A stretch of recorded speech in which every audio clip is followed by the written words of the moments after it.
มาพี่น้องบัดนี้สร้างเอื้องสิพาพี่น้องมาเบิ่งผานหัวหมูคูที่สร้างเอื้อง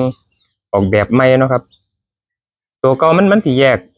ไอ้อยู่ตัวไผตัวมันนะครับที่ออกแบบเป็นนั่นผานหัวหมูคูแต่ว่าเวลาเอาไปไถแล้วมันทรงบ่อันดีปานใดบัดนี้สร้างเอื้องก็เลยมาออกแบบใหม่ให้มันอยู่ในโครงเดียวกันนะครับนี่พี่น้องข้างหน้าก็สิเฮ็ดเป็นโครงเดียวกัน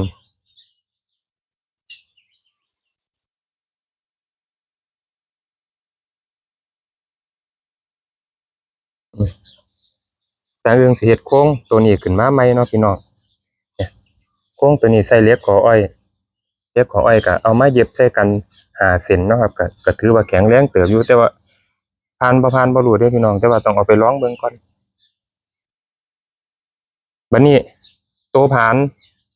ตัวผานที่เอามาใส่นี่ก็เป็นผานเดียวที่สร้างอึ่งใส่แหละพี่น้องเพียงแต่เอามาถอดข้อผานตัวนี้ออกเอาสิมีผานเดียวแบบนี้อยู่2 ตัวเนาะพี่น้องกับตัวนั้นเอามาถอดข้อผานตัวนี้ออกนี่ถอดข้อผานตัวนี้ออกแล้วเราก็เอามาขันใส่โค้งไอ้โค้งที่ว่าเฮ็ดเ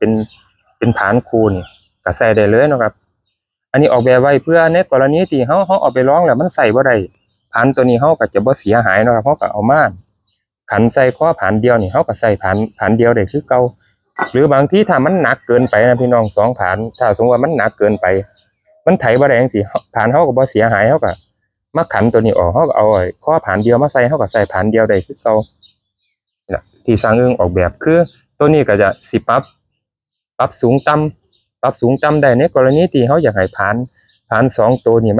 มันเลิกทอกันนะพี่น้องมันเลิกทอกันเราก็ขยับขึ้นขยับลงเอาเพราะว่าตัวข้อผานตัวนี้ก็คือมาเสียบใส่สลักหม้องที่เราไถอยู่แล้วบัดตัวนี้ก็แยกปรับอิสระทั้ง2 ตัวบัดนี้ปรับสูงต่ำได้แล้วบัดนี้ตัวทางหลังก็สิมีตัวปรับกินเลิกกินตื่นอันนี้คือกัน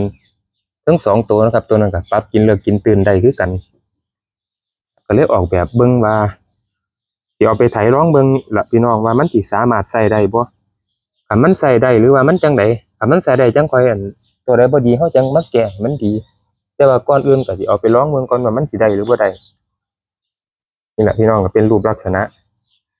แต่ว่าหนักคักเด้อพี่น้อง2 อันรวมใส่กันแล้วกับโครงผานไม้นี่หนักคักยกนี่หนักคักเลยล่ะนี่แหละพี่น้องเป็นลักษณะจั่งซี้เราออกแบบใหม่จั่งถ้าเบิ่งเด้อว่าใช้ได้หรือบ่ได้เดี๋ยวทางอื่นสิเอาไปลงไปไถงวดนี้ล่ะสิเอาไปลองไถเบิ่งว่ามันสิได้หรือบ่ได้คันได้จั่งใดเดี๋ยวทางอื่นสิอัปเดตให้พี่น้องเบิ่งอีกทีหนึ่งดอกนี่ล่ะพี่น้องลักษณะของผานหัวห